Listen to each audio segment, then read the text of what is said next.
Welcome everybody to our informational briefing. Today is Friday, June 19, 2026. It's 1 p.m. and we are at conference room 423. We are here on our Committee on Economic Development to go over this agenda today. And what we will be doing is going through the different programs under this committee. And for this first informational hearing, we are going to go through um, the Research Development Division under DBED. And we're also looking at UHERO, the University of Hawaii Economic Research Organization, because they serve very similar missions. And our purpose of this informational briefing is to get an understanding of the different departments and to be able to understand what they do, what their mission is, so we can coordinate better and really collaborate at the end. And this is this is going to be educational. And what we hope to do is maybe plan out some idea of what they want to do in the future so we can help better support them as time goes by. So before we go into our first item on the agenda, let's just go around the room and introduce the members. Representative Templo, would you like to just state your name? Okay. Hi, everyone. Thank you for being here. Shirley Templo, House District 30, Kalihi Kalikai, Ke'ehi Lagoon, and Hickam Village. Aloha, Joe Gideon from District 18, representing Hawaii Kai, Kalama Valley, and Port La'o. I'm Gregor Iligan, your chair for Economic Development, representing Puna. And I know you're not a rep, but let's go to the next rep. Oh, hi, Cobb Ratcliffe, House District 28, Chinatown, Sand Island, Ibaloi. Perfect. Thank you. Our first department coming up with their presentation will be READ, with the Research and Development Division under DBED. Jennifer, would you start off our presentation and start us off? Yes, thank you, chairs and members. I am going to share my screen, sharing it and getting the presentation up. While Jennifer is going through that, I just want to share with everybody that the number is BED 130, and it's Economic Planning and Research Program objective. It's to enhance and contribute to the economic planning and development of the state by providing economic data analysis and forecasts, to conduct and report on basic research onto the state's economy, to compile and publish data on Hawaii's emerging industry, business activity, the economy, and demographic characteristics, to maintain a statewide statistical reporting system.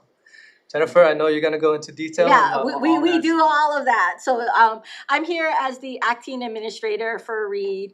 My normal job is as the director of tourism research. So what I'd like to share with you is that, first of all, people think of us when you mention forecasts. We just did our forecast. People think, oh yeah, you guys do forecasts.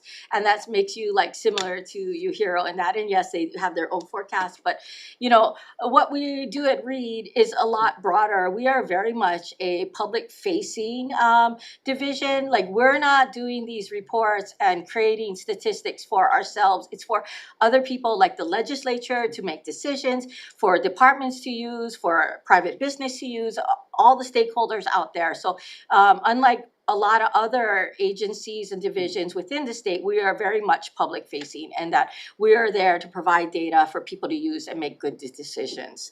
You know, we do have a vision statement, and we developed this with Dr. Eugene Tian, and he wanted us to be a user-friendly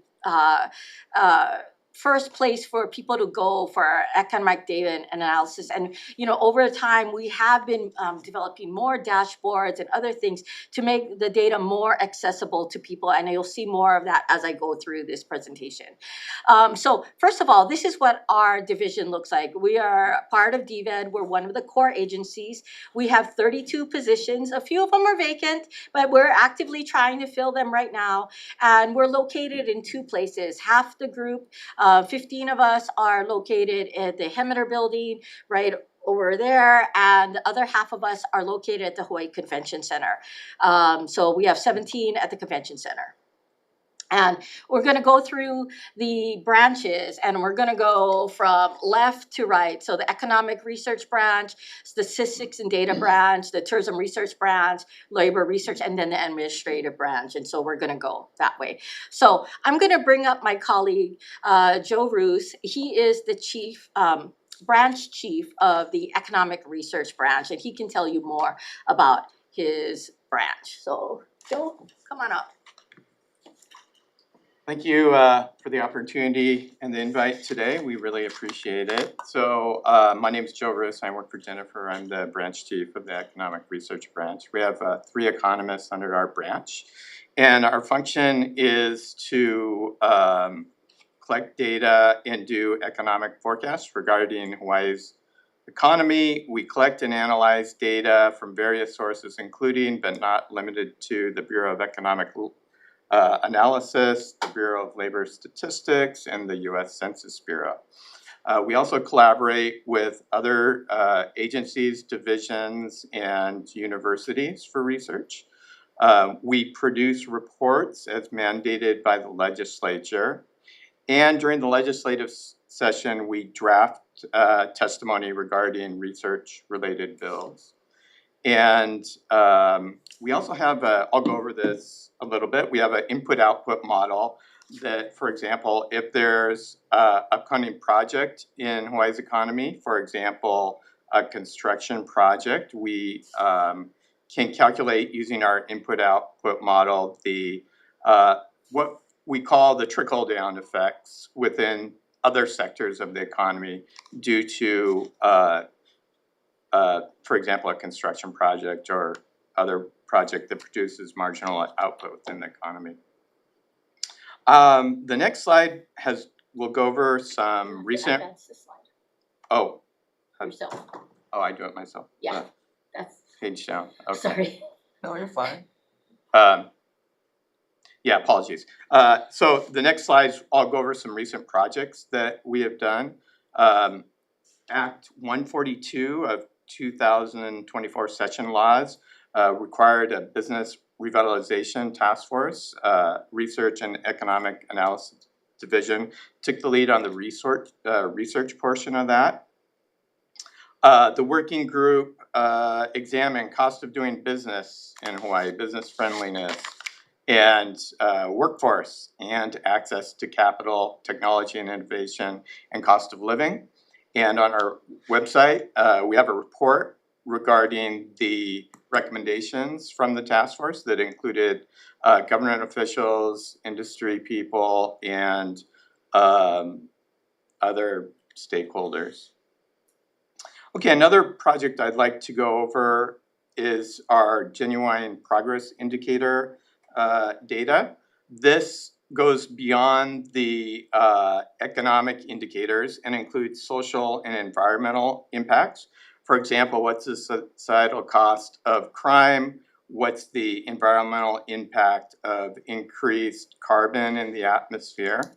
And yeah, that's an annual publication.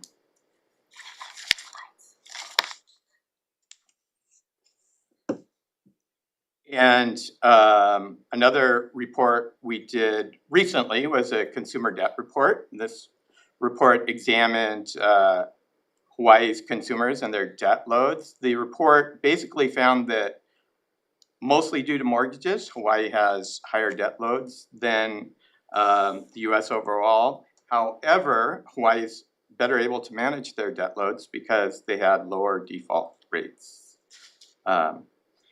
Yeah,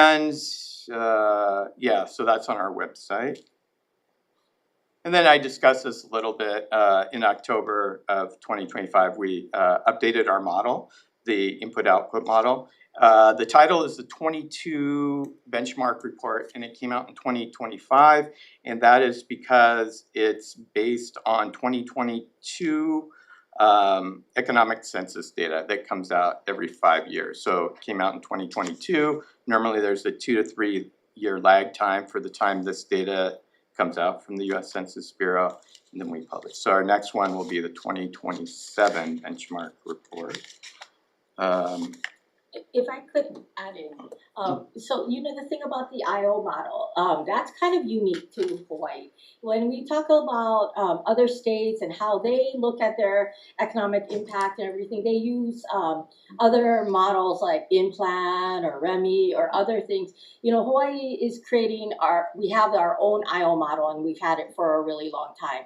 And it takes into account all the uniqueness of the state. And we will soon publish the county version of the IO model, but you know, this is tailored for Hawaii versus some of the bigger models work great for mainland cities, but they don't work as great down here.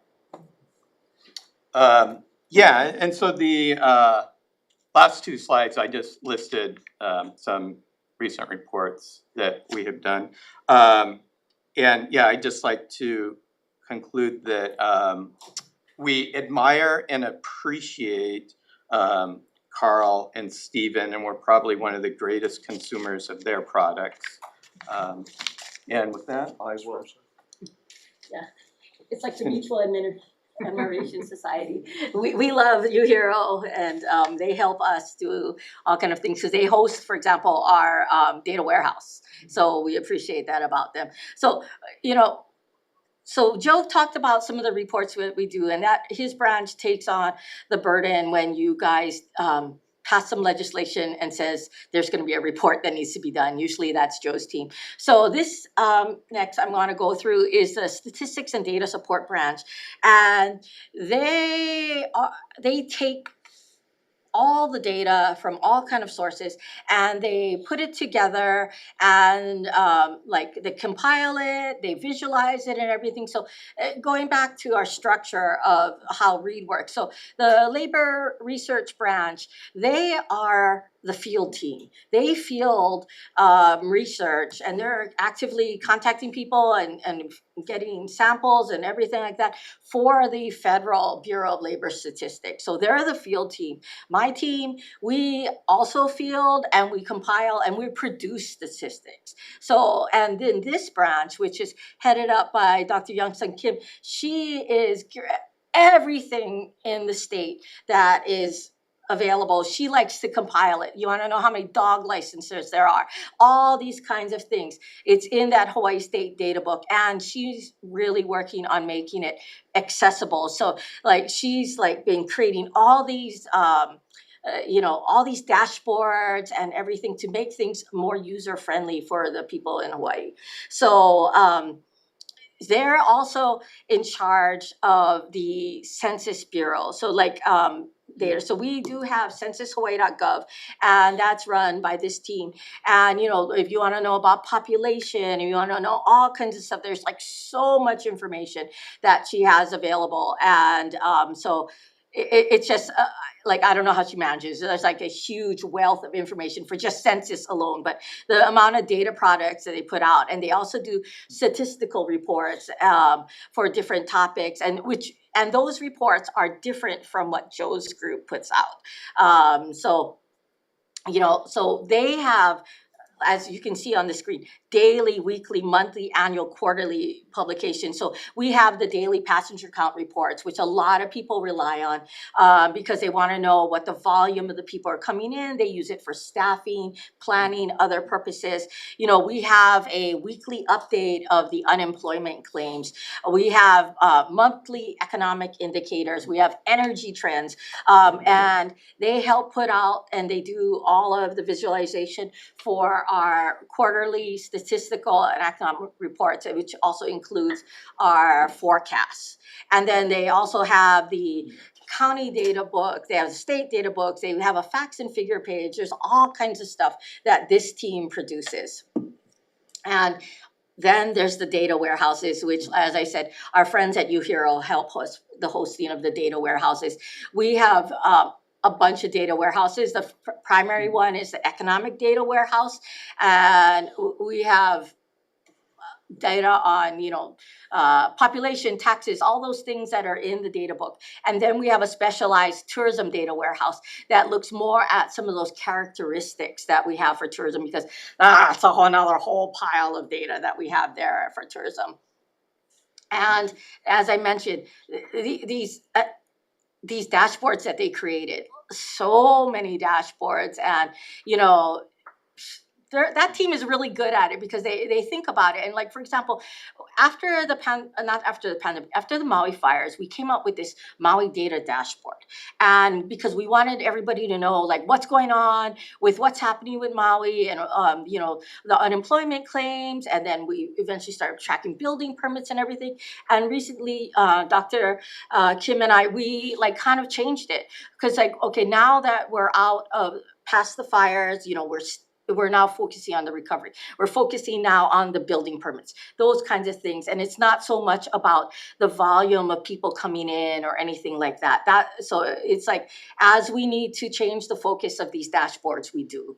And then we, as I said, she collaborates with the U.S. Census Bureau. So there's this thing called the State Data Center. And they are there to help the public. People call into the State Data Center all the time.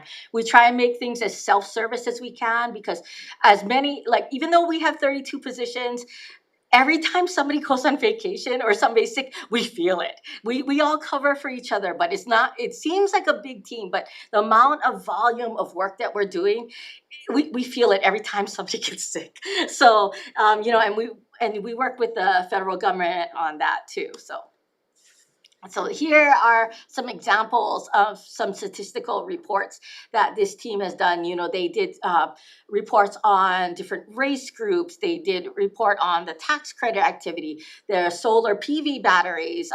They started a new thing called tourism and economy, which I can tell you my people on the tourism side love reading that report. Demographic reports, looking at the urban and rural areas, commuter adjusted population. So I just got a call the other day asking about de facto population. And I was like, this is the team that puts out the de facto population for the state. So now it's, as I mentioned, the tourism research branch, that's my team. And, I have this chart because people get confused about where my team lives. Yes, it keeps moving at the whim of the legislature, and we're happy to be wherever you want to put us, as long as we still have jobs.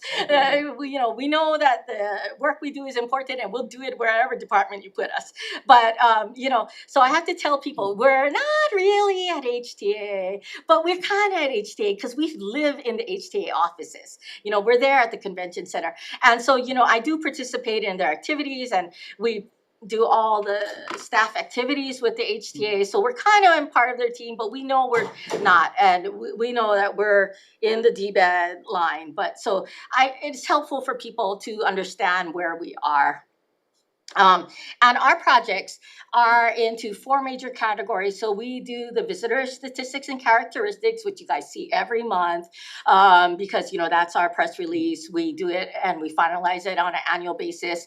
We do tourism industry performance monitoring. So that's our benchmarking report. So we have the hotel report, the vacation rental report. We have timeshare report. We have those. We also have the visitor plan inventory to tell you how many lodging units there are in the state. And we also have some program evaluation and performance measures, which include the visitor satisfaction survey and the resident sentiment survey. And then we also have all kind of other market research that we produce. And so we have frequent reports. Like we cut back a little bit because Eugene told us, well, maybe you guys have too many reports. So when he first asked to count, we had 400 reports annually. And he's like, So we now have maybe 300 something reports instead of 400 something reports. And this is a schedule of our publication. And it's also confusing because some of our reports are on the DBED website, some of our reports are on the HTA website, and some are on both. And I get calls all the time like, how can I find this? And I was like, okay, well, here it is. And part of that is the infrastructure of the DBED website is a little old, and adding pages is a little hard. But Dr. Kim has been helping me refresh the tourism pages on the DBED website. So eventually we'll get there, and the same information will be on both sites. HTA is also in the process of redoing their website, and we've working with them on that. So I wanted to highlight our annual visitor research report. This comes out in late summer, and these are what's considered the final numbers. So lots of people think that visitor stats are only from the forms that are on the plane, and that is only one component. So with Akamai arrivals in the digital tourism survey, it's kind of changed the way that we do things, because we're not, going to the airport every day and scanning all the forms kind of thing. But there are always other components. There's the departure survey, so there's international visitation. We have also an island departure survey. There's a cruise survey. We get information directly from the airlines. So recently, the Department of Transportation airports made all the airlines report their passenger counts flight by flight.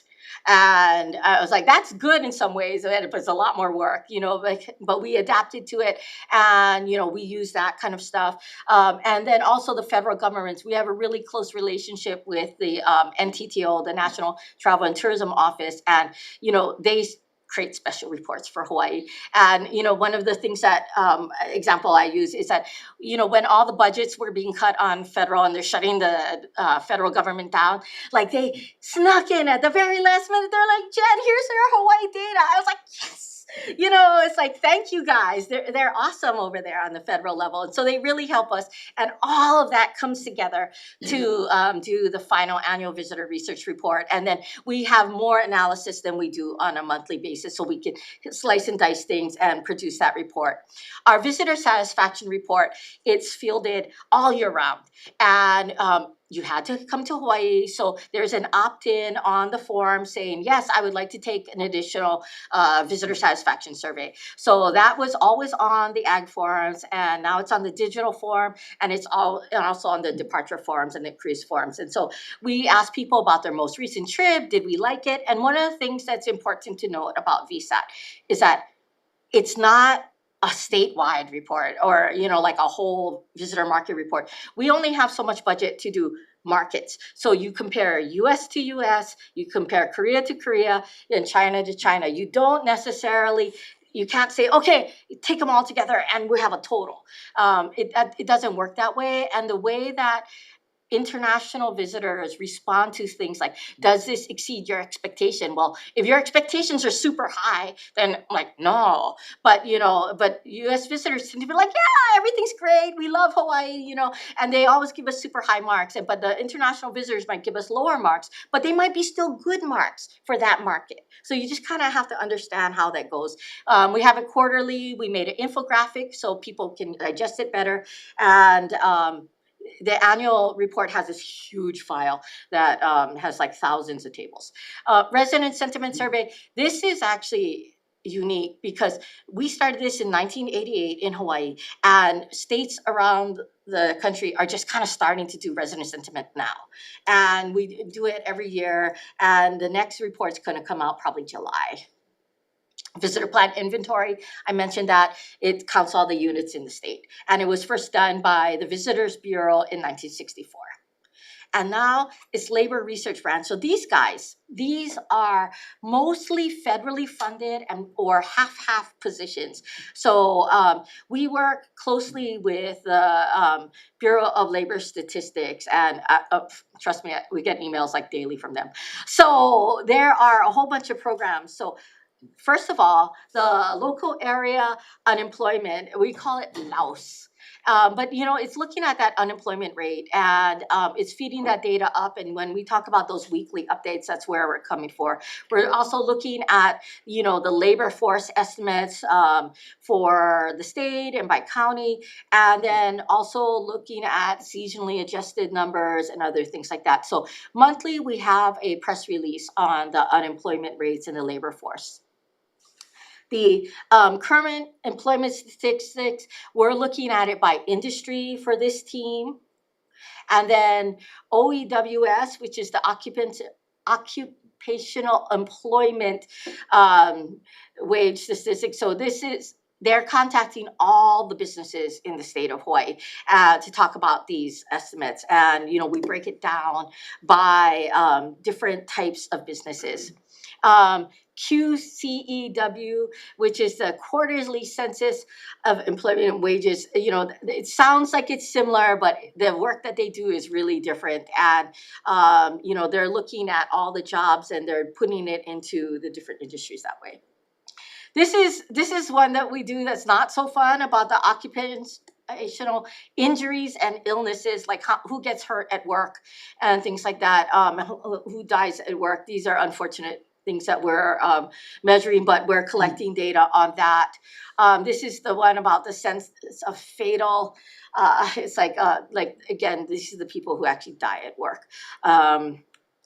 And then this is the schedule of when these products come out for the labor research branch. Okay, and then last but not least, we have the administration branch. So the administration branch is headed up by the administrator for Reed.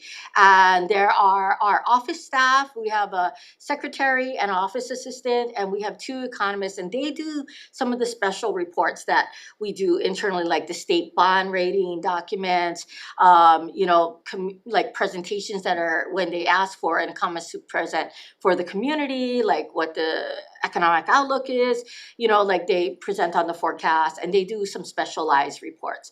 So one of the reports that Seth Colby, who is now Budget and Finance, has asked for is us to look at a housing funding report. And that's something that we're actually meeting with HHFDC this afternoon to start talking about that and getting that report done so you guys can have that information in time for the next legislative session.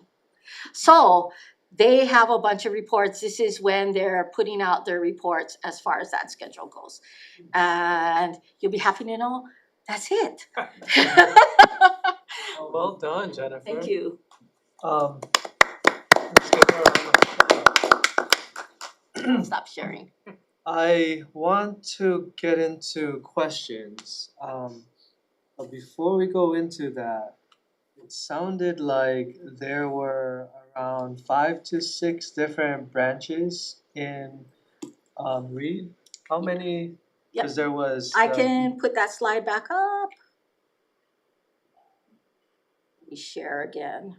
And you oversee all the different branches, right? Well, temporarily until they get somebody real in the job. Right. So you oversee the tourism research branch. Yeah, Are you that's making my- sure that that's- that branch chief is doing a good job? Yeah, I tell myself every day, did you get enough work done? No, you need to work longer. Oh man, that conversation. was interesting. Yeah, so we have 4 people here in that economic research branch. There are 1, 2, 3, 4, 5, 6, 7 in the stats branch. There's 7 of us in tourism research. There's 10 people in labor research. There's 4 people and the administrator in the administration side. So 32 total, of which 15 are at Hemeter and 17 are at the convention center. Nice. All right. I just wanted to ground us there. But let's open it up to any members with questions. Go ahead. Who's in charge of the agricultural related data? Okay, so if you're talking about the ag forum, No, I'm not. oh, no, Like agricultural Ag production. stats. oh, Ag the ag stats. department, Yeah. Department of Agriculture, Oh, I see. yeah. I noticed that like there's almost no data about Yeah. column production. Yeah, so that would be them. They do have specialized reports by crop. I haven't looked at their website recently, but that's their kuleana. Cause like one of the things that you'll notice when we present about jobs it says specifically non-agricultural civilian jobs. So that's them. Okay, Sorry. no problem, So thank they, you very they much. used to have statisticians there, back in the early 2000s, and then they cut those positions actually during the Lingle administration, Just to expand on the question, during the crisis. I assume that the data book has ag data that you compile from the Department of Ag. It has some, but not to the level that you're looking for. Like, we wouldn't be reporting their reports necessarily, but like, or higher level stuff, if they have, we would have something, but Okay. not a lot. So you have some ag data in the data That book that we get from them. that you get from them. Yeah, so if they don't produce it, then we don't publish it. So one could say that the data book is a compilation of many different reports from different departments. Yes, and including agencies. counties. So we get county data too. Is there any other reports that your division produced that relates to ag? Or not your department produced, but you collect? Not necessarily. A number of years ago, we had a request by the Hawaii Tourism Authority to look at tourism's impact on local agriculture, but that report hasn't been updated. And we did work with the Department of Agriculture to get those data. I don't know if the data that we use are still existing to do an update or not. But agriculture in particular, because there was, as Carl mentioned, a whole team, we kind of left them to do their thing. There is ag data in the QCEW, and so there's actual ag employment in the QCEW data, which Could you the just remind us what's the QC? quarterly census of economics and employment, or excuse me, of Wage, employment and wages. Yeah. QCEW, quarterly census of employment and wages. And so there is ag employment there, and then there's also income and GDP data for agriculture. But yes, as an industry. not at any kind of detailed breakdown. Is it kalo? Is it bananas? Is it that kind of thing? Just total. Ag as an output. industry, yes. Got it. All right, let's open it up to more questions from the members. Does anyone have any questions? Go ahead. My question is more, just, actually more in the process. So if Okay. if we wanted to request a certain type of study to be done, what is the process to get the ball rolling? So you should just email us to see if we are and tell us what you're looking for. And it might be something that we're already working on, and if it's not, and if it's big, then you might need something to go through the legislature where you request that report and allocate it to us and allocate some funding, because depending on what it is and whether or not the data are available or not, that makes a difference about whether or not we can do it. Because if you're asking us, for example, if we were to take over the agriculture reports, we don't have expertise in that, we don't have budget to do that, we would probably need more staffing. But we wouldn't necessarily, we wouldn't say no if you gave us money and people, right? So. And please CC me for when you make Just for the record, I don't have anything in mind, but just Okay. wanting to learn more of the process, and who do we email? Well, for now, you can email me until they get somebody real. Any more questions? Joe? All right, it looks like there's no more questions, so I'm gonna ask Stop sharing. some questions for you. Sure. I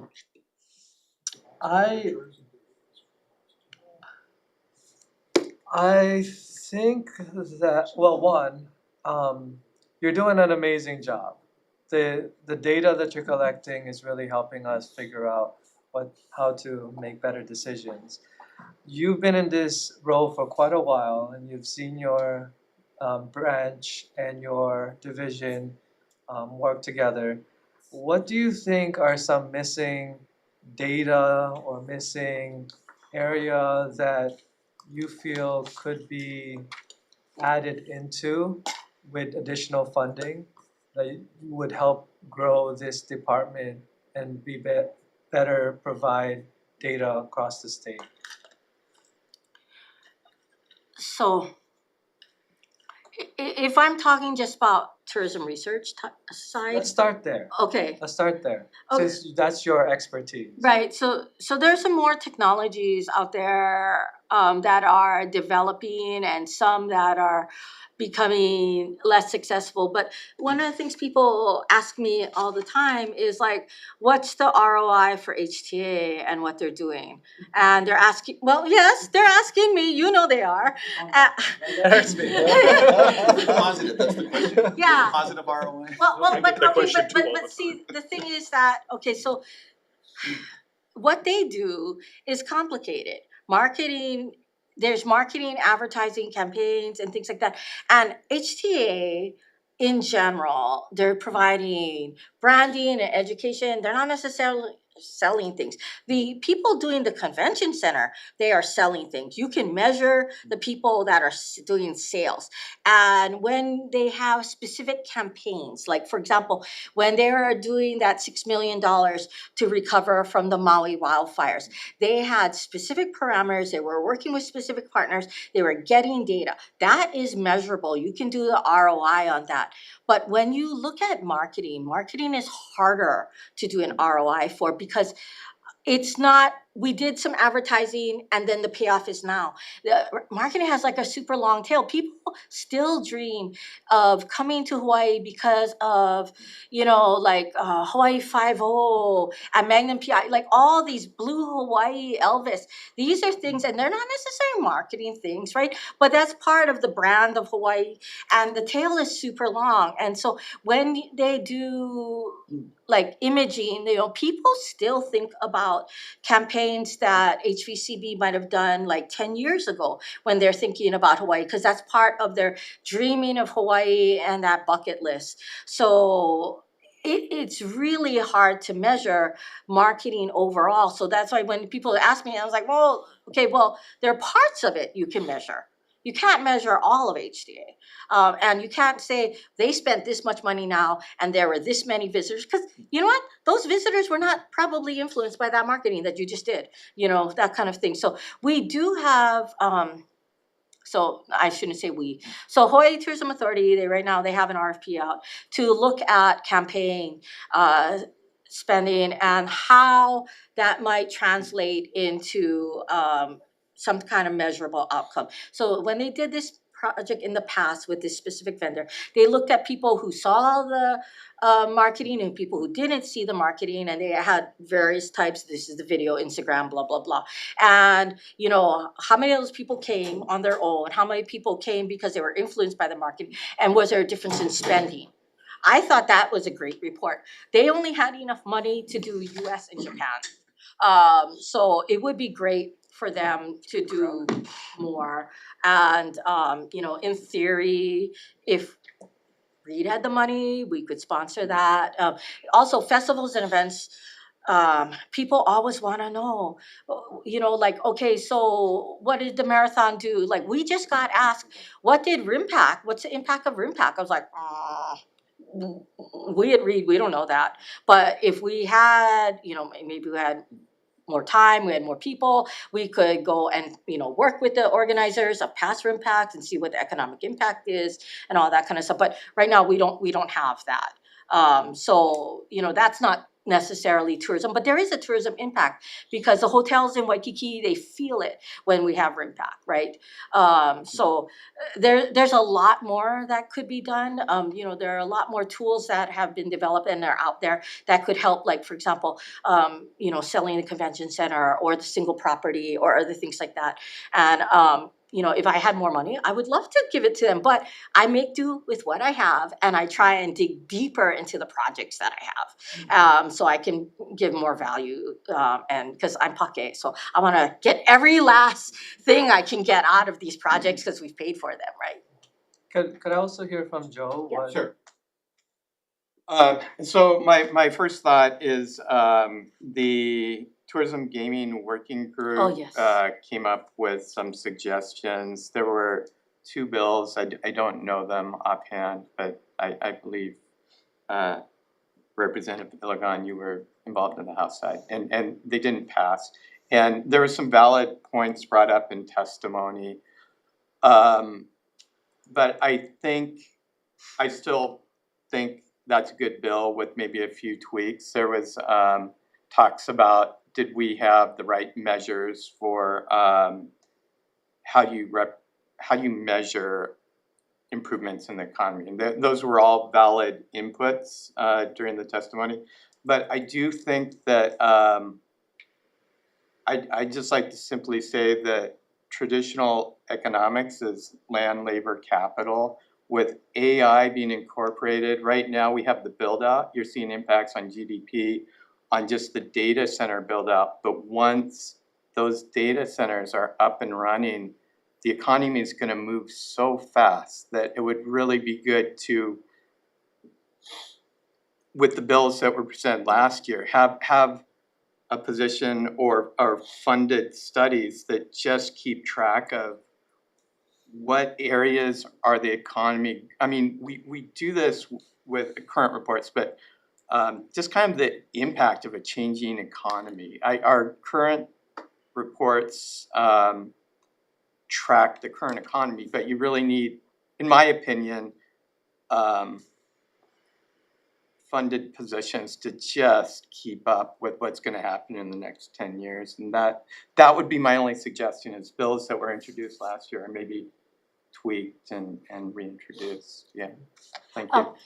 So, if I may add, since Joe brought up the Tourism and Gaming Working Group, you know, I've been watching all of all the meetings, even though I haven't been physically in the room.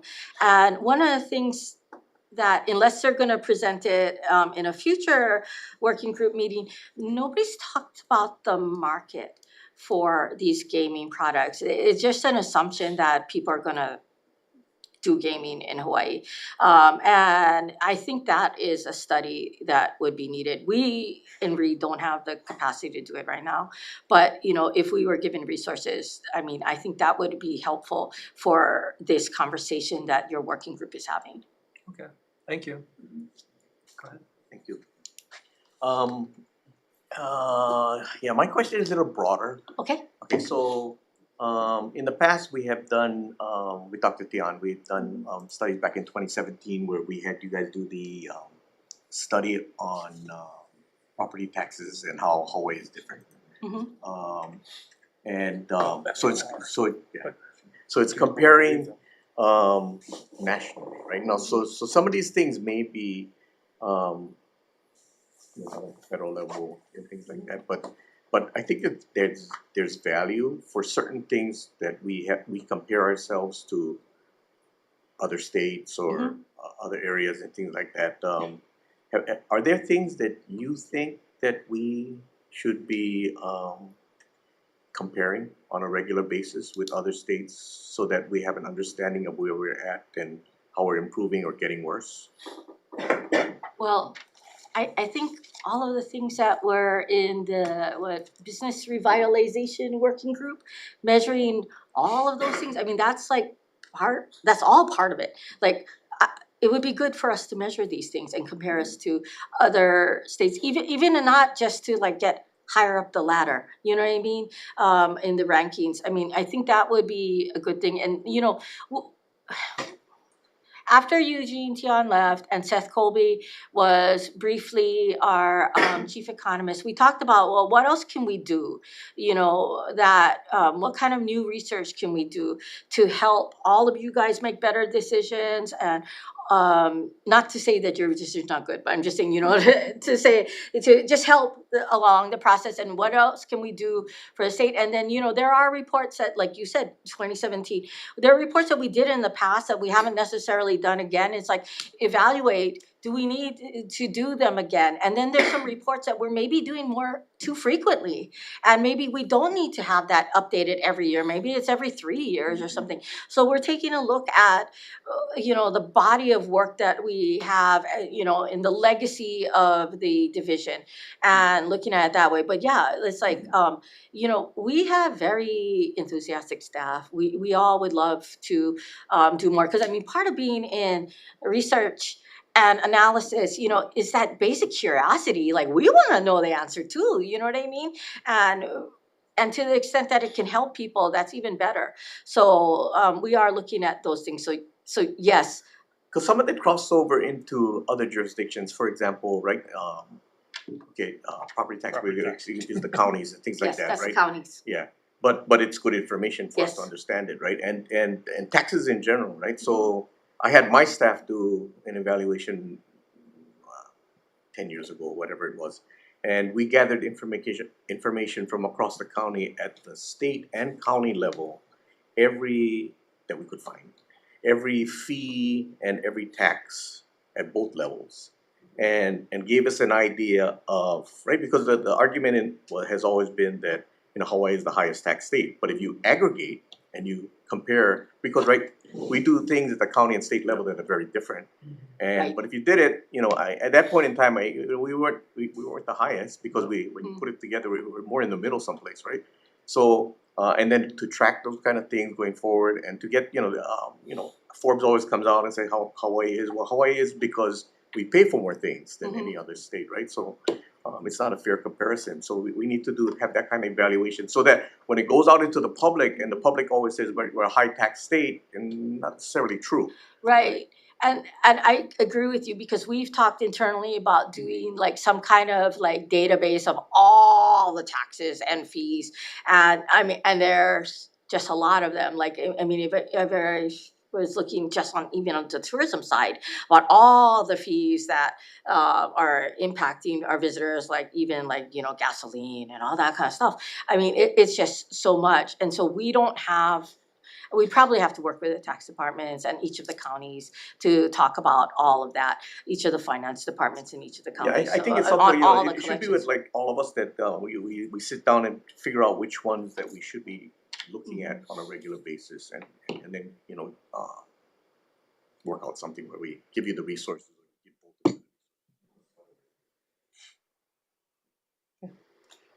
Questions? I did have two quick things. One is, I think we're still waiting on data for the last couple of months on tourism. So, yes, we need to provide the characteristics data. So we provided top line data because we had to manually compile it because we had a issue. And so my team went and we manually calculated all the top line stuff for the major markets, the US, Japan, Canada, the other markets, and the state. And so all of those top line statistics, visitor arrivals, days, expenditures, per person per day spending, average length of stay, all that kind of stuff, that we did that.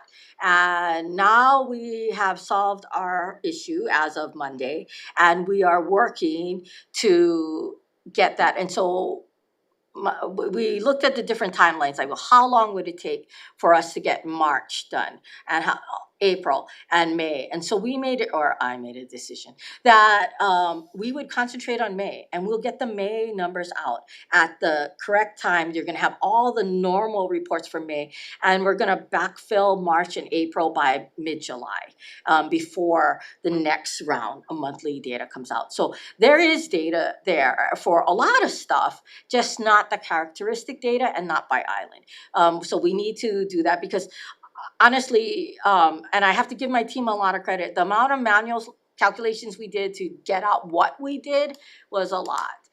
Because like I said earlier, there's many moving parts with visitor stats. It's not just like one data source, but if one data source has a problem, then it affects the rest, the whole. So we solved the problem with that one data source, and now we're moving forward, and we're gonna publish May on time by the end of the month, and then, like I said, we're gonna catch up with March and April. Thanks. And that's all. Can Nope, Carl, you're not asking Get appointed questions. first. You can ask yourself in your presentation. Do you have any questions on this side? No. I wanted to follow up with Representative Yamashita's question.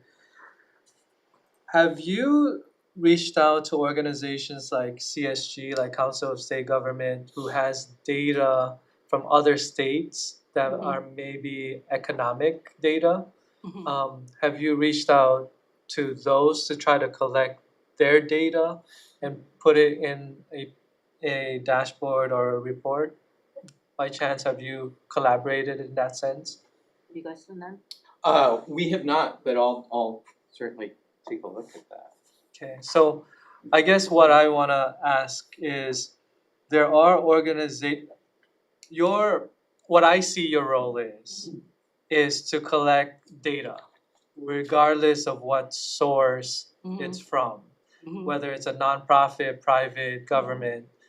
And I think one untapped potential from other states are the state organizations that we actually pay dues to, which is the Council of State Government, We will look into that. NCSL, and I think there's economic data from that.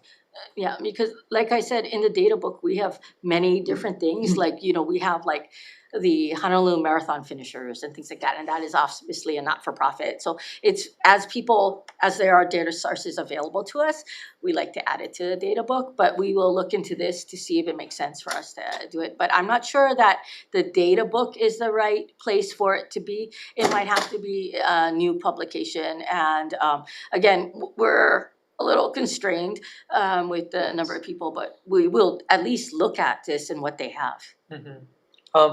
Okay, my other question is, I'm familiar with the data book as one of the staple reports that you provide. From your perspective as the acting administrator, what are the top 3 products that you feel your division produces that is very beneficial for our state? Well, the economic forecast is super important. You know, even though our forecast differs from UHERO's forecast because we have different philosophies, it's good to have both points of view. And so I think that's an important function for our team. Again, the data book is super important, and I mean, of course, I'm biased because I think the production of tourism statistics is very important. But you know, all these reports that you ask for from the legislature, us fulfilling that ask, I think that's important. So I guess that's 4 things. But yeah. What's your thoughts, Joe? Oh, I'd have very similar thoughts, very similar thoughts. You know, an important function in it, as Jennifer mentioned, is we do need to fulfill the obligations of reports that are mandated by the legislature. I'd agree. On that line, have you caught up with all the requests from the legislature on reports? All the bills, so. yes. Is there any other questions? I do have one more. I noticed that you had 14 dashboards. Mhm. And what is the criteria for you on creating a dashboard? So part of it is people from the general public ask us things, and what we're trying to do is based on what we perceive as demand from people and the questions that they're asking is to make things self-service. So for example, you know, one of the dashboards which we created, which at first I was like, oh, that's really interesting that there's a demand for this project, is the language is spoken at home. But apparently people have been asking for that information, and the census data is like, there's these huge spreadsheets and the data is all there. It's all on the website. Whether you can find it or not is a whole nother thing. So, you know, in response to people asking, we try and create, I mean, like some of the dashboards are kind of like no-brainers, where like the labor dashboard, where you can look at it by island and by industry and things like that. I mean, people self-service that all the time. People look at our tourism dashboards. You know, they look at our forecasts. They look at all these different dashboards that we have, like, and I said, like the So daily I guess passenger count is super I wanna popular. know what the criteria of deciding that this should be a dashboard. So it is, well, if there seems to be a need for it. Like we don't make it just because it's fun, because that would be silly, because there's so many things we could visualize. Yeah. So if, like I said, if there are requests and we look at the things that people are asking for, because like I said, so the state data center, that's a number that's like open to the public, and they get all kind of questions and things like that. And so when you see census data being visualized, that's probably in response to questions that we're getting from either state data center or through the DBED website or through the DBED director's office. We get asked things like all the time. Like, I don't think a week goes by without somebody asking for something from us. Okay. Chair, follow-up question. Sure. In regards to the dashboards, are you guys able to track how many people are accessing it? So we can find out which ones are, I guess, being used the most? So the answer is yes and no. We can't, because we don't have access to detailed Google Analytics for the pages. So we are provided by the DBED webmaster, like, you know, like page hits and things like that. So we could ask them to give us this information, but right now we in Reed don't have access, but somebody in the DBED IT team has to have access. So is it as simple as seeing a clicker number with the dashboard or something I like that? think we would have to ask them to go into the Google Analytics and see how many page views that they have for the certain page views, because each of the dashboards lives on a separate website, or not website, but web page. So they should be able to get metrics for those pages, but we don't have them. But we can ask. I think I just found my first request to submit. Okay? Google Analytics can give you some very in-depth, insight into that, and it sounds like just a matter of just removing a barrier or just getting access to that with the webmaster, right? Or I would ask the webmaster to, because they wouldn't really want to give us access. But they would run So maybe you reports just for us generate the report for if we asked them. Yeah. Yes.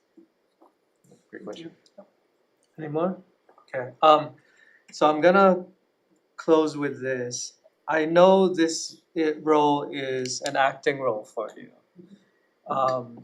It'd be good to have the permanent person who would be filling this position to really speak on this. But next year, 2027, we are gonna have this informational hearing again. And what I am hearing from this division is that right now you have caught up with the requests of the legislature and administration in filling out any sort of reports or surveys that you are tasked to. It sounds like at this moment a status quo operation of your division would be to keep you in the same functioning ability. If you do get more money, you are able to do more reports and so on. However, from what I'm hearing, you're able to operate and do what you need to do with the existing staff that you have. Right, and do some small, not small, but some limited amounts of new projects. As I mentioned, the housing funding project that we're starting today, to go and initiate, and we're gonna get that done before the legislative session. So we have to prioritize based on our staffing that we have, because we have a whole bunch of really smart people, but they don't have unlimited amounts of time. And you don't want to take on too much Yeah. and at full capacity where something might come up Mhm. and you need to free up your staff to be able to do that. R- So right. I understand that where you're at right now is a great position to be. So next year, I'm assuming that it's gonna be the same talk. And I think what we could do from here on out is understand some of your process. And maybe what we could also do is link you to organizations that are using that data that you provide, and it's gonna be very helpful for them.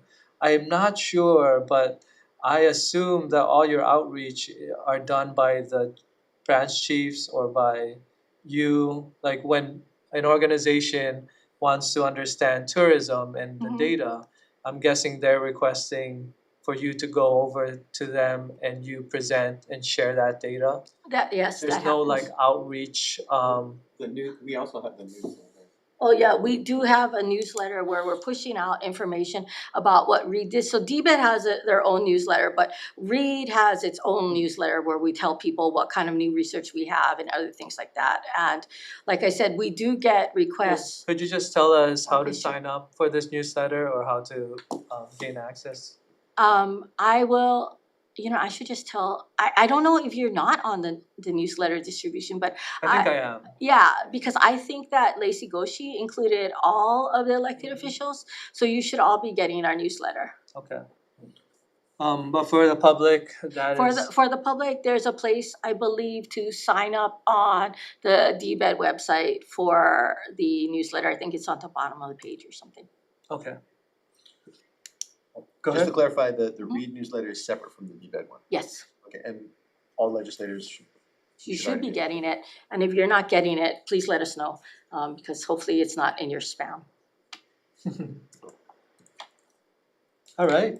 Well, Jennifer, Joe, thank you for your presentation. Thank you. All right. Okay, Carl, Your did you hero want my is computer? next. You wanna take a recess to just get into recess?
we are back from recess, and our next presentation is from UHIRO, the University of Hawaii Economic Research Organization. Now, I am not really sure where you're housed, and I don't think you're actually under the purview of our committee.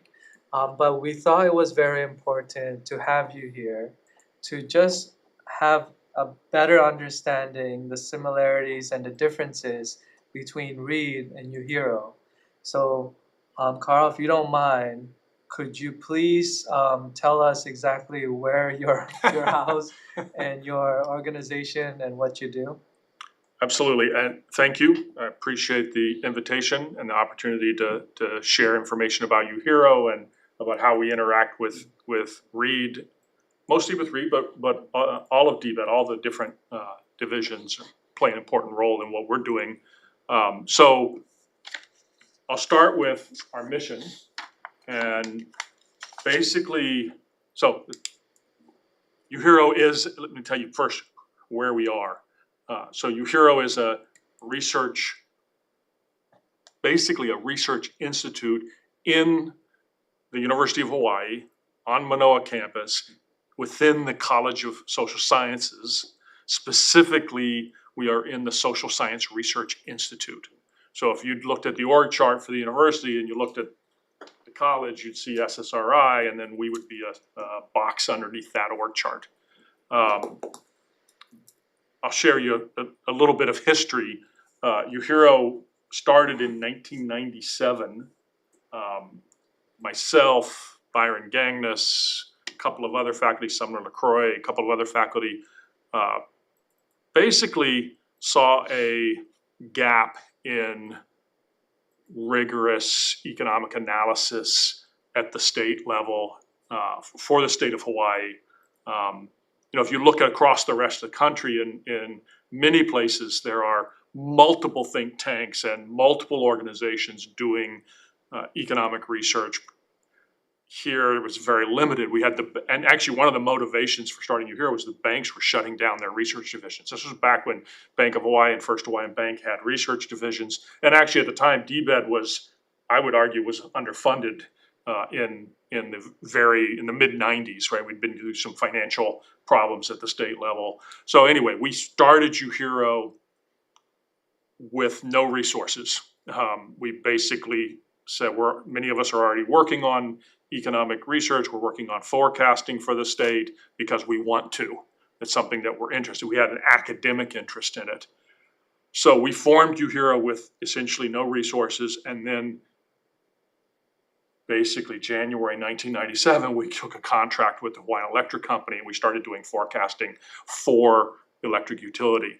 And so that gives you an idea of where our funding comes from. Our funding at the time was almost 100% contracts and grants, right? Over time,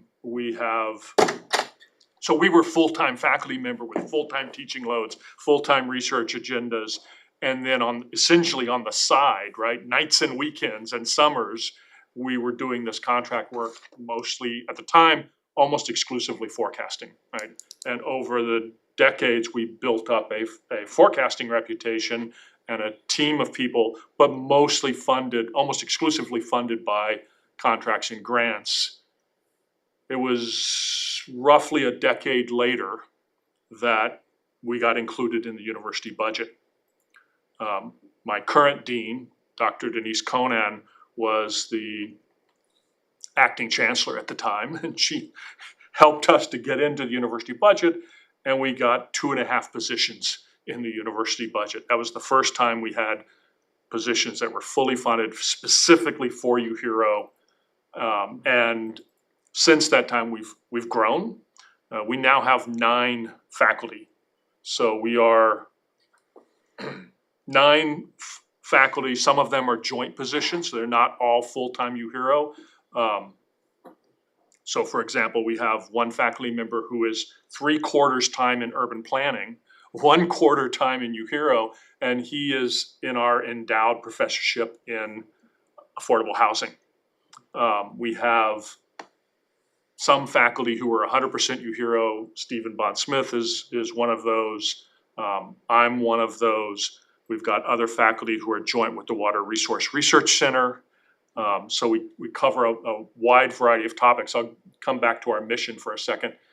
So basically, our mission is to conduct rigorous, independent research on really everything economics about the state of Hawaii, and then to broadly publicize that. So one of the things that we really focus on is trying to get the information that we're generating out to the public, whether it's through the press or through, we probably do, between Stephen and I and sometimes Sumner LaCroix and Justin Tyndall and a few others, we probably do 3 to 4 public speaking engagements every single month. Sometimes it's more like 4 to 8, depending on how bad the crisis is. And so our goal is to do rigorous independent research, which is part about being at the university, right? So it's really sort of an academic effort, and we peer review. So when we generate a report, we do work on a research project. So Stephen might be working on a project, he authors a report, it gets circulated across faculty to be criticized and to be evaluated before it's ever released publicly. So I mentioned we have 9 faculty. All this information is on our website. Here's a nice little pretty picture of our faculty.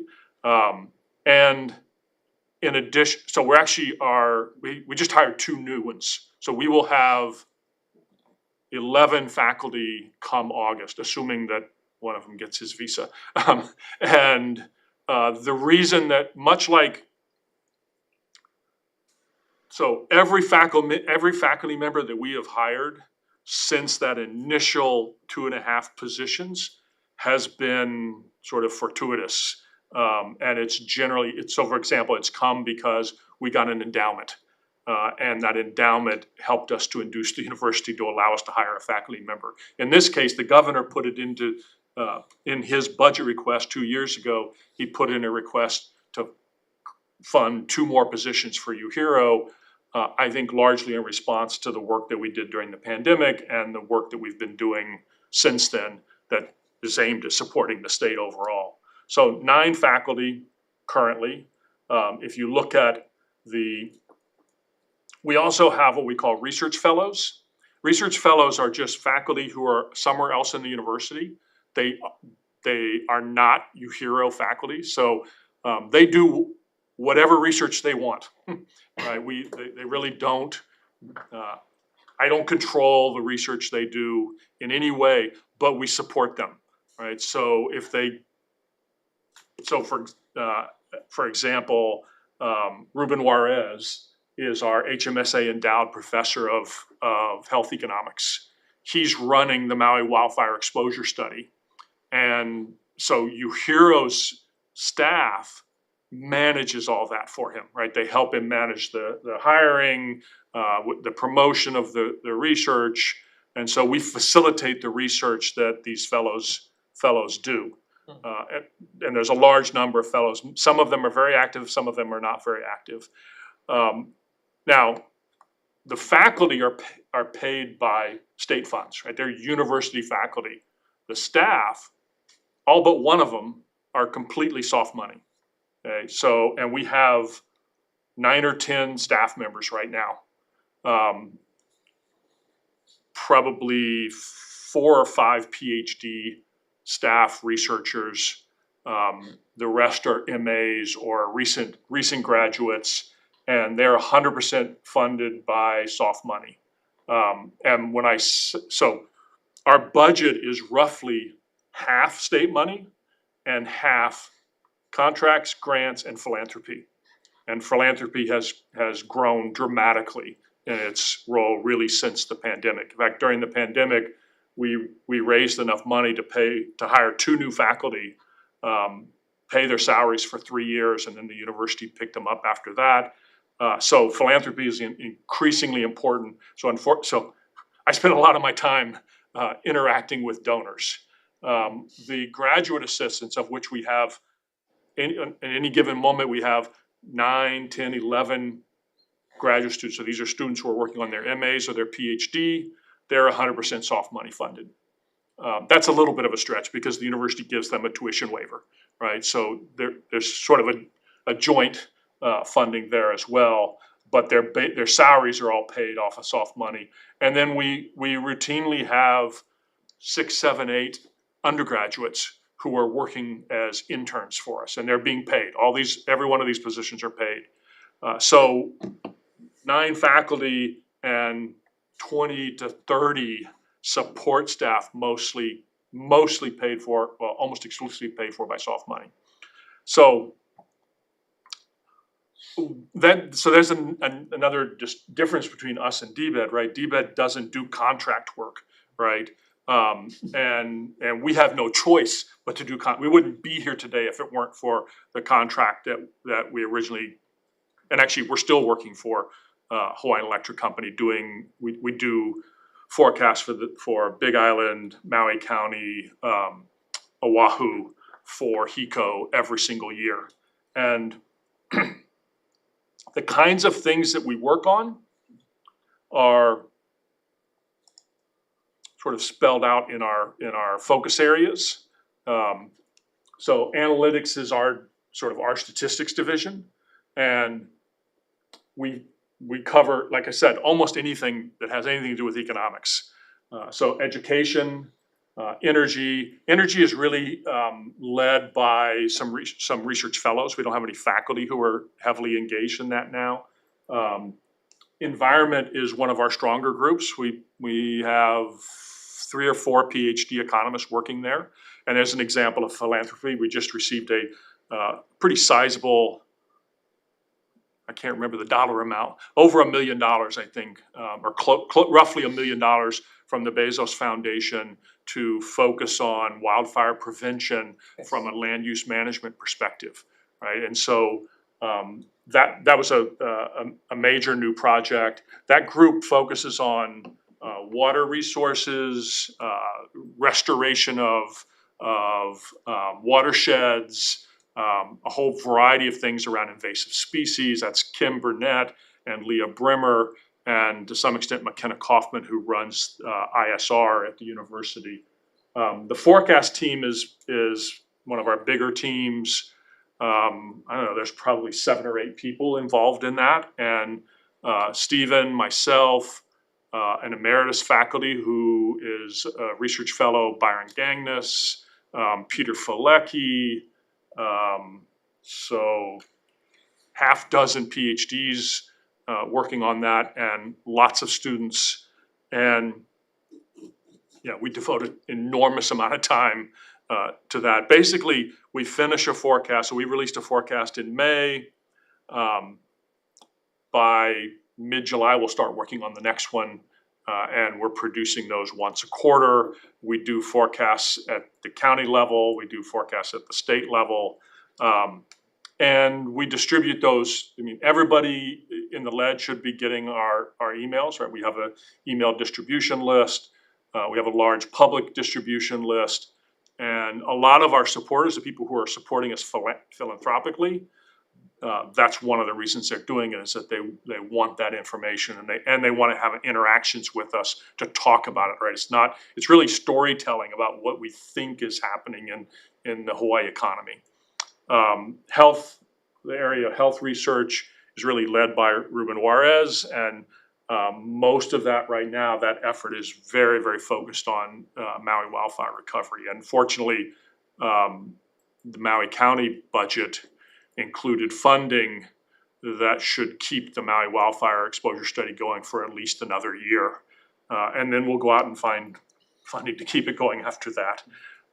Housing is an area. So one of the things that's happened at UHERO over, and I've been there since the beginning, and basically every time we add a faculty member, what we tend to do is we build a team around them. And so we received an endowment, roughly $1 million endowment from the Hawaii Community Reinvestment Corporation. to create this affordable housing, an endowed professorship in affordable housing. We hired someone into that position in 1 year. The next year, we added another faculty because of a vacancy who was also working in housing. And then about a year ago, we added Trey Gordner, who is very engaged in the housing. We created the Housing Fact Book, which is now, I think, in its 3rd year.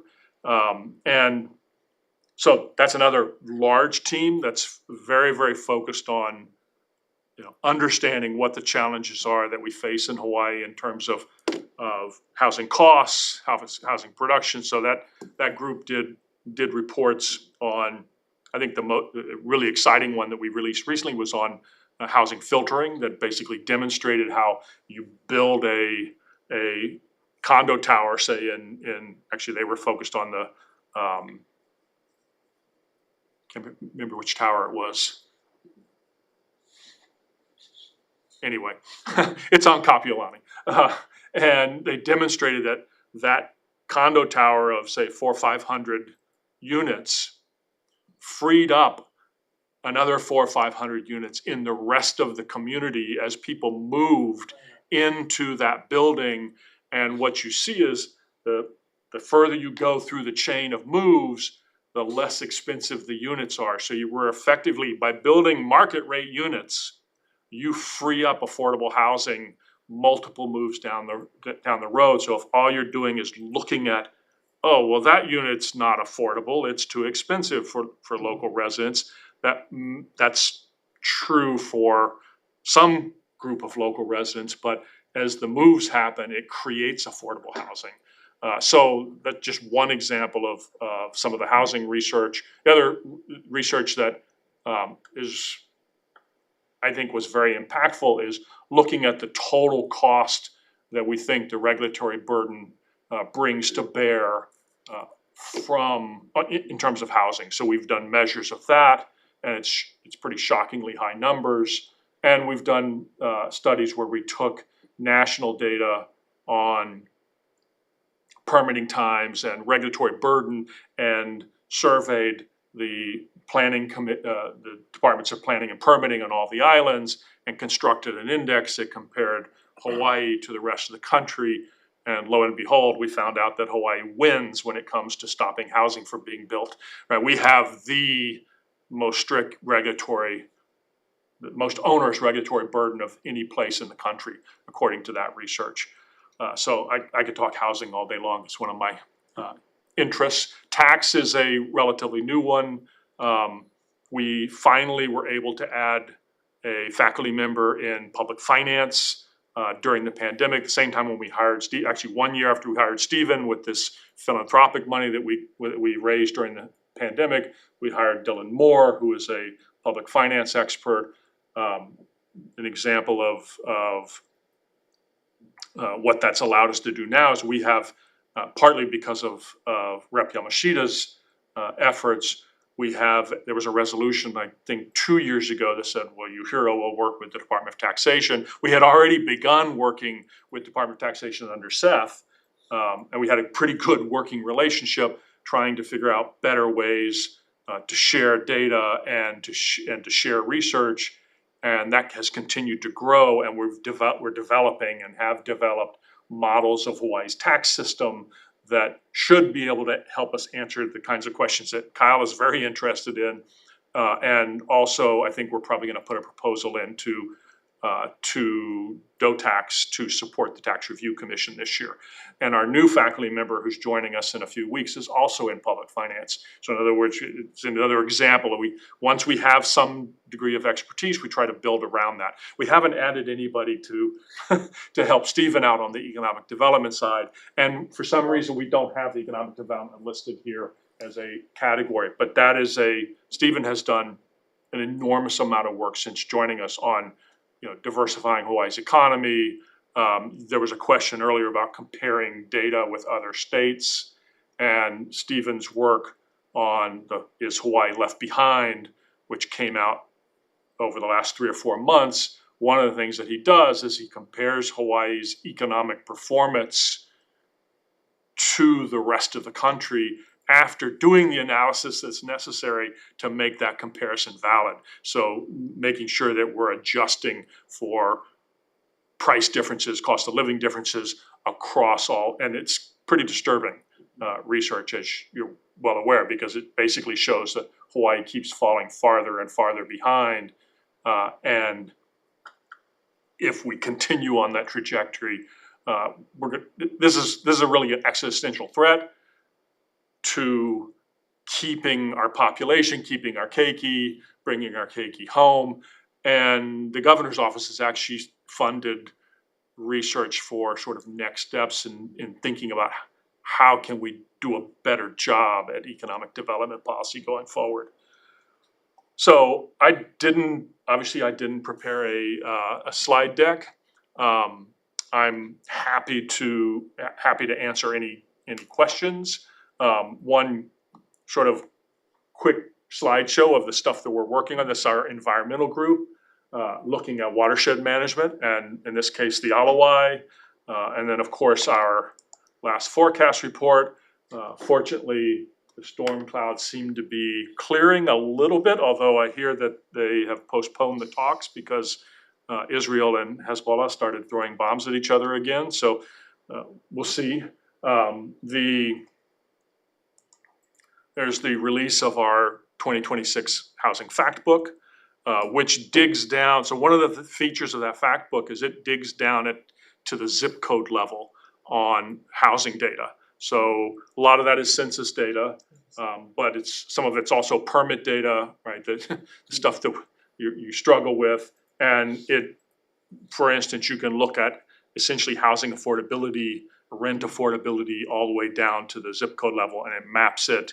And you can build your own reports. And then I think that's probably, so that's the report that you may remember some of the discussion that happened in this session about LNG. One of our research fellows is Michael Roberts, who worked a lot with Matthias Fripp, who was front and center in some of that discussion. And so this is a report that looks at what's really driving the cost savings from plans to switch to LNG. And they're basically arguing that the primary driver is actually the machinery. It's the equipment. It's the generators that are so much better under these plans as opposed to price savings from LNG. And then Maui wildfire exposure study. So we put out, I have no idea how many reports we do. I know we're not doing 400 a year, thank goodness. But all of those come out with our email blasts, and as I said, you should all be on those lists. I'm happy to answer any questions. Thank you for your presentation. Yeah. Let's open it up for questions. Is there any questions from the members? All right. So I have some questions for you, Carl. I am a user of your reports as well as reads, and I wanted to ask you, out of all the reports that you provide, what are the top 3 reports you feel the public should be aware of? And we could date it all the way 5 to 10 years. What's your top 3 reports that UHERO has produced? Well, I guess I would list our forecast reports simply because there's clear, overwhelming community demand for that information. And I'm not sure it's really what the community should be focused on, because those forecast reports are about the next 2 years. But when you're in a crisis, that's what people want to know, right? They want to have an understanding about how are we going to get out of this pandemic? How long is it going to take? Will my prospects ever get better? And mostly, I think I mentioned this, those are really storytelling. They're trying to explain, and I think that's That's actually what I would say UHERO is known for, is putting economics into English.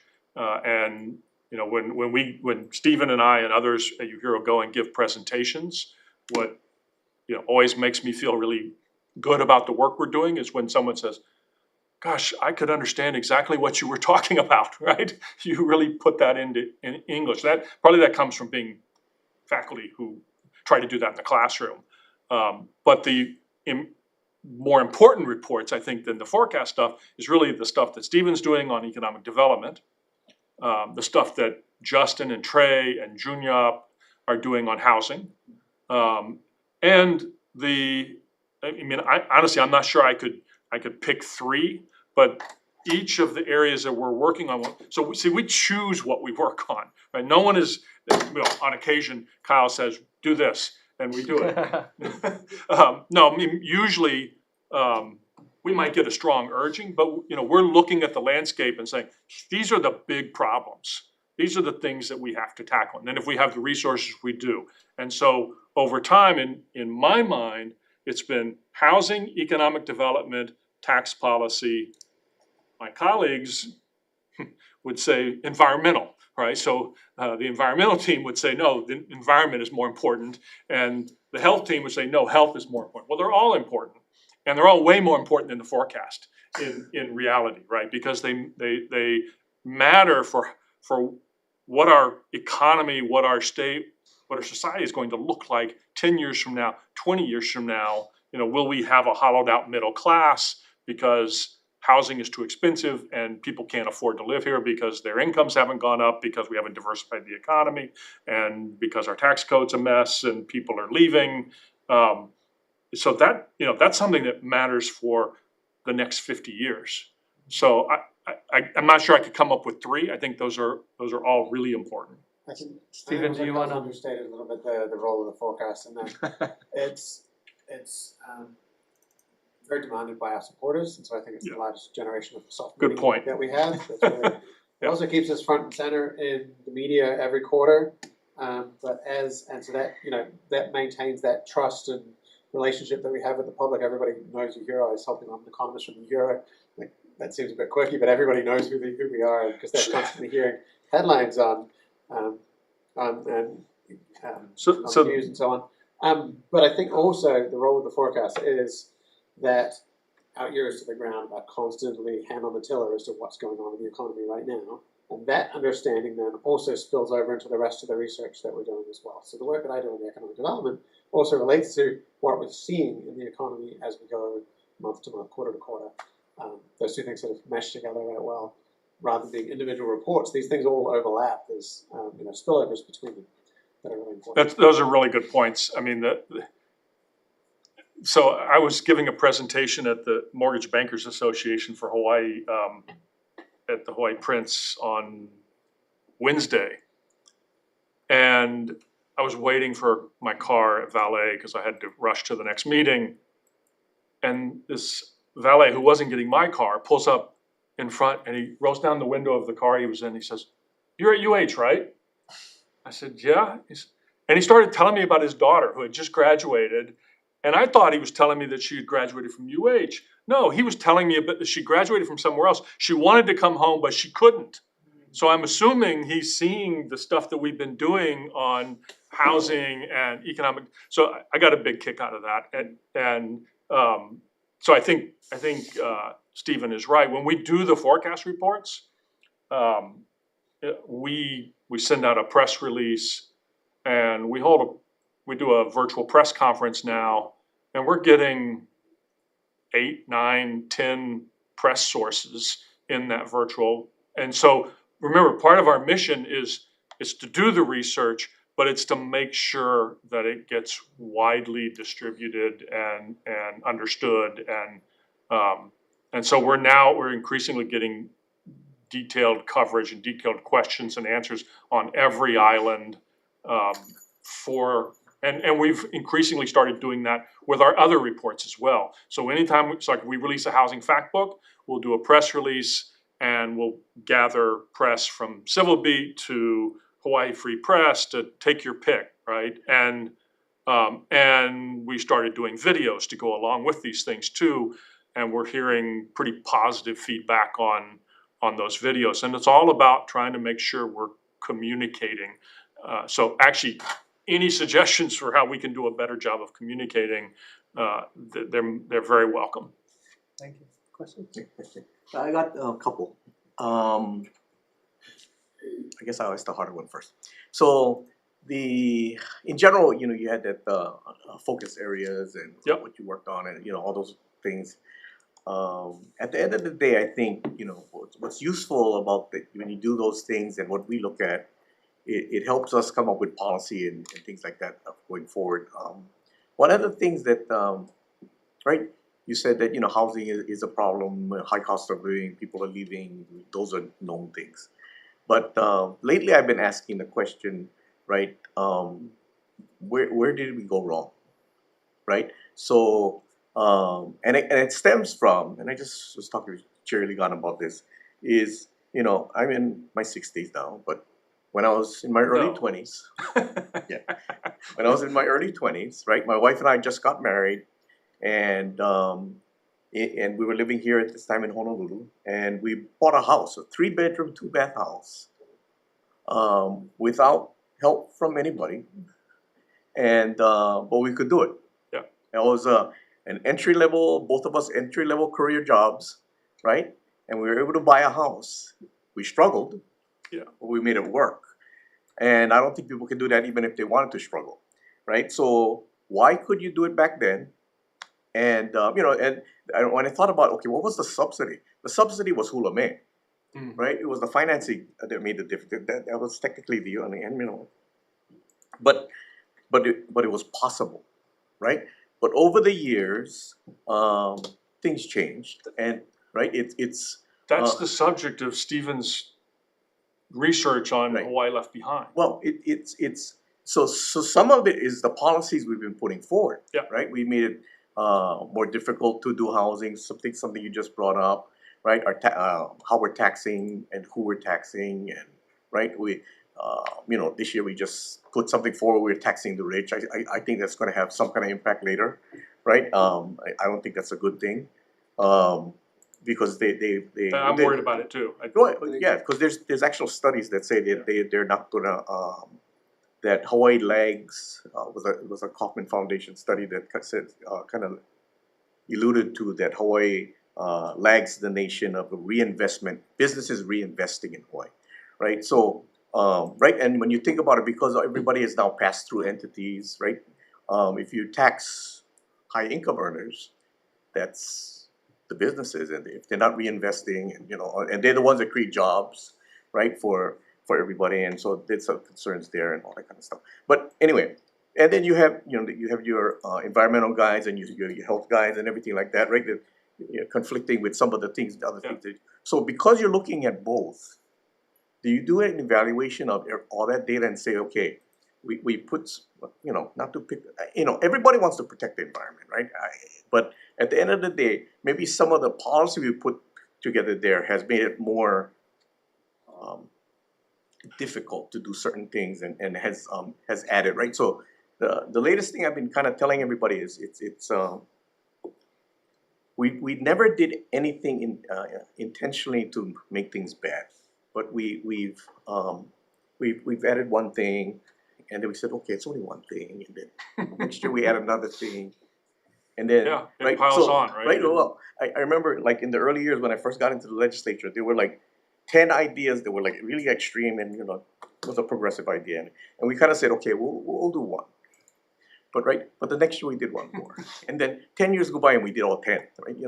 And then how is that like added to cost, right? Of doing things like that. And it's kind of like that the frog that you keep turning up the heat and they don't know it's dying. That's kind of what we're doing, right? So That's all. So yes, we do look at that, but we have primarily looked at that from the perspective of housing. Yeah. Stephen's going to start looking at that more Yeah. from the perspective of economic growth and businesses, and some of the and I think you're right that in most cases, this wasn't an intent to squash the economy, and it really was incremental regulatory burden, right? Or tax policy, and yet some of that regulatory burden, if you just think about the permitting challenges, that's not your Kuleana, right? The county permitting rules that mean that a small business has to wait 6 months to a year to get a permit to refurbish.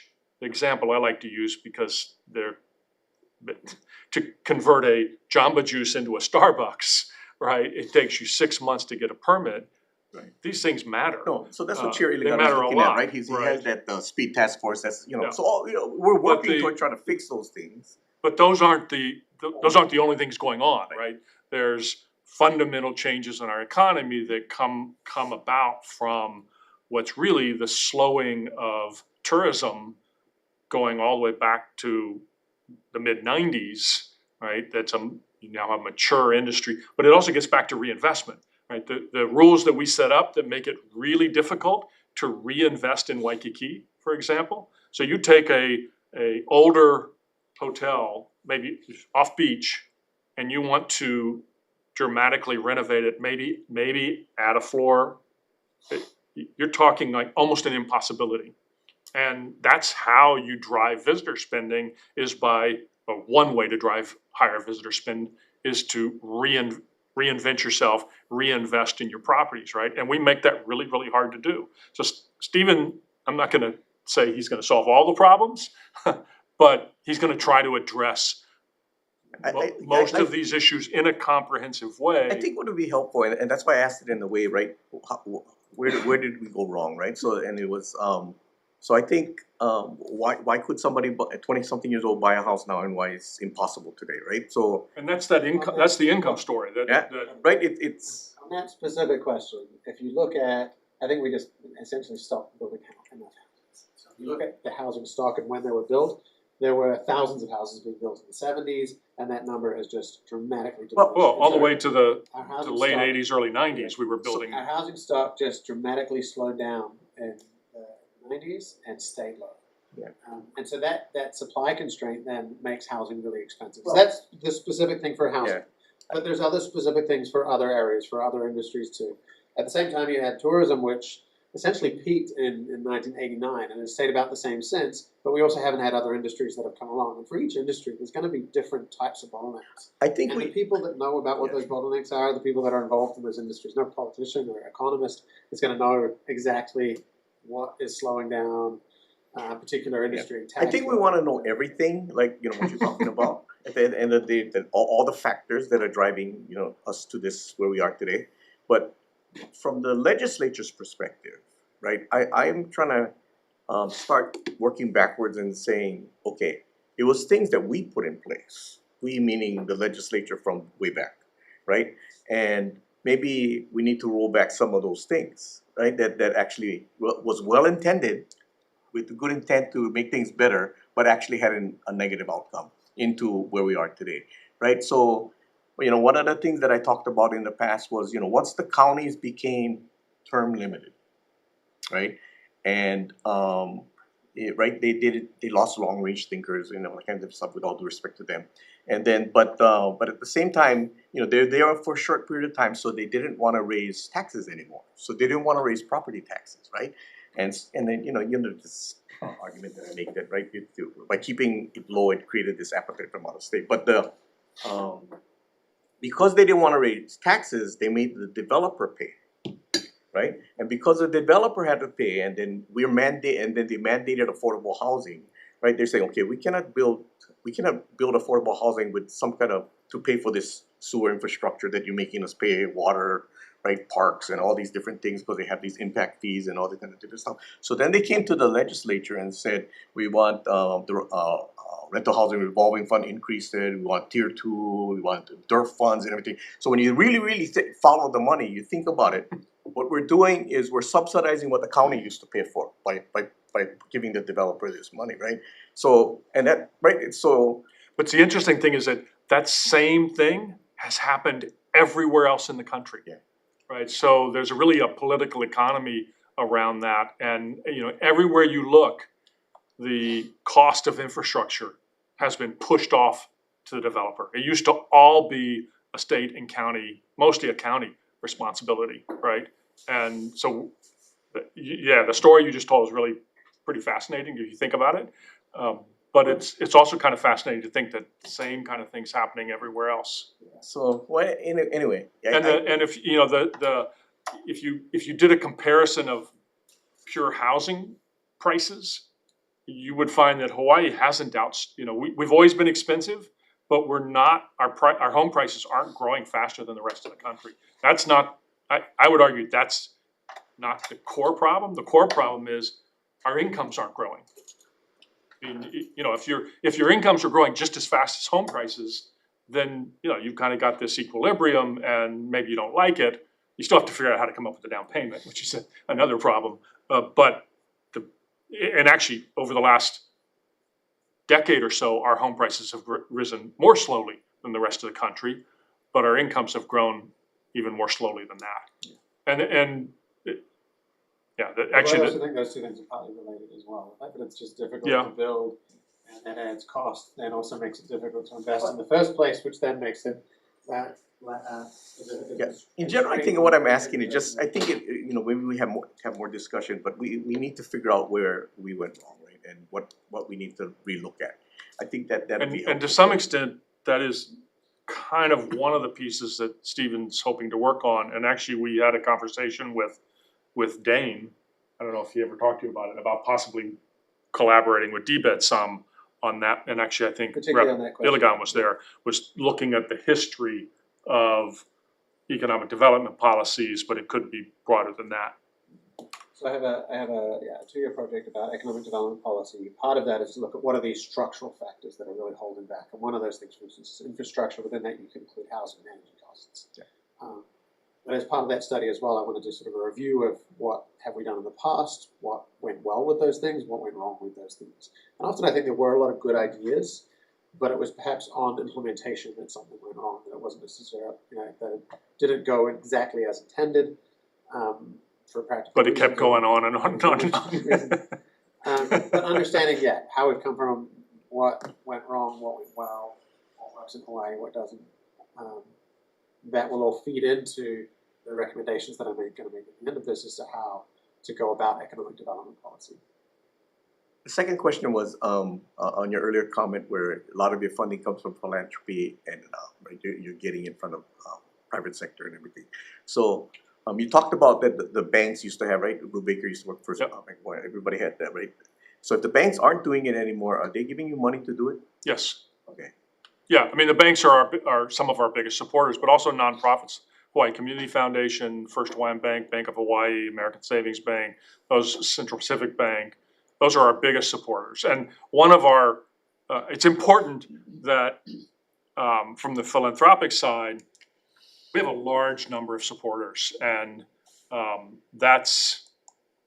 think that's important because it basically means, so we're still independent, right? We're not working specifically for any of these groups.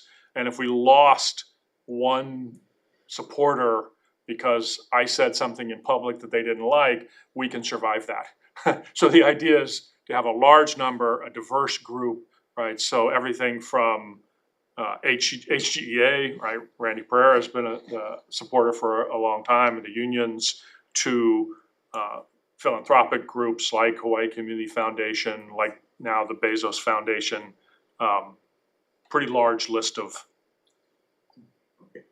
I also think they particularly like that we have that independent voice. We can say things that might upset them. That's what they want to hear. They want to hear the actual, real answers rather than someone says what they want to hear. Thank you. Thank you. Go ahead. Just a clarifying question. So you guys are working on some type of advisory study for regulation reform, is that correct? It's around economic development. Oh, but there is another project specifically for City and County of Honolulu. Okay. I'll finish then you can jump in. So we have a contract with City and County of Honolulu that is actually looking at what regulations could be changed that looked like they would have the biggest bang for the buck for making it easier to develop housing. And there was a draft that was released, I want to say a month or so ago, and it's ongoing work. And then Stephen, I'm working on this economic development policy. I'm really thinking about often, why you ask about what should we be doing next, and rather than asking about what should we be doing next, let's get back to more principles level, and then how do you, monitor and govern the types of things that get supported. But it's around designing what that sort of framework is like. so how do you do economic development policy as opposed to what do you do? It's and how do you do it in a way so that you don't end up having something that's essentially failing but lives on for 15 or 20 years, right? So that's the governance side of it. How do you decide what to do as part of governance as well? In other words, how do you vet different ideas, everything from accelerating permitting to investing in a meatpacking plant or whatever? What's the process for vetting those ideas and deciding whether or not they should receive state support or whether it just needs a rule change? So all of that could be handled in one process. And then once there is state support, following it and tracking progress, making sure that things are working the way it was intended, and then if they're not, how do you wind it down, right? How do you change direction? So- It means that you're going from asking a question, what should we be doing instead of tourism to grow our economy, instead of asking that question and then you fund something and think about it 5 years down the track, instead you're asking, is this thing that we're doing getting us closer to where we want to be? And that's a question that you can constantly ask and constantly check up on and constantly adapt to depending on what the answers are. It's just a different approach to the what is the how are we going. So you guys are also looking at the history right now, right? And That will we're be part trying of to that see what we process. can change or take away, that type of We'll deal. look at what, I won't necessarily look at the current status quo, but what has been done in the past, what has been working well. Some of those things will be status quo, like some of those things will be policies that have already gotten rid of because they were eventually realized as being failures, but understanding why those failed. It wasn't necessarily, it might not have been a bad idea in the first place, but it just was poorly implemented or some such, like these elements of it. So figuring out which bits work well, which bits didn't. Thank you. Thank you, Yeah. Chair. We have 4 more minutes. Does anybody have any questions? All right, well, Carl, I really do appreciate the presentation, and unfortunately, we don't really have authority over your department. And so it was a pleasure to hear what you do and to understand that those quarterly, is it quarterly that you provide? Quarterly forecast is very important to understand the situation we're all in. So round of applause for the presentation. And thank you as well, Reed. That concludes our informational hearing, and till next time.